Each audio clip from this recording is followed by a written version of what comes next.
నిన్నటి రోజు 8th class చదువుతున్నటువంటి చేతన్ అనే అబ్బాయిని అతి కిరాతకంగా కిడ్నాప్ చేసి హత్య చేసినటువంటి ఈ సంఘటనని తీవ్రంగా ఖండిస్తూ ఈ అఘాయిత్యానికి పాల్పడినటువంటి దుర్మార్గుణ్ణి జిల్లా ఎస్పీ గారి ఆధ్వర్యంలో పెనుగొండ డిఎస్పీ గారు సర్కిల్ ఇన్స్పెక్టర్ గారు గంటల వ్యవధిలోనే అదుపులోకి తీసుకోవడం, ఇటువంటి సంఘటనల్ని సమాజం తీవ్రంగా ఖండించాల్సినటువంటి అవసరం ఉంది.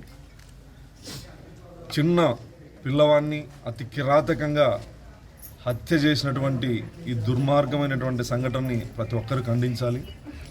బాధిత కుటుంబానికి ప్రభుత్వం తరపున అండగా ఉంటాం, న్యాయం జరిగేంత వరకు అండగా ఉంటాం. ఆ కుటుంబానికి అన్ని రకాలుగా ప్రభుత్వం నుంచి సహాయ సహకారాలు అందిస్తామని చెప్పి, అదేవిధంగా వెంటనే ఛేదించినటువంటి జిల్లా ఎస్పీ గారికి, డిఎస్పీ గారికి, మడకశిర అర్బన్ సిఐ గారికి, పోలీస్ సిబ్బందికి ధన్యవాదాలు తెలియజేస్తూ, ఇటువంటి సంఘటనలు మడకశిర నియోజకవర్గంలో జరగకుండా కఠినంగా పోలీసులు వ్యవహరించాలని చెప్పేసి, గతంలో కూడా ఇటువంటి సంఘటనలు జరిగినటువంటి సందర్భాల్లో కఠినంగా వ్యవహరించారు. ఇప్పుడు ఇంకా అంతకంటే కఠినంగా వ్యవహరించాలని పోలీసులకు విజ్ఞప్తి చేస్తున్నా.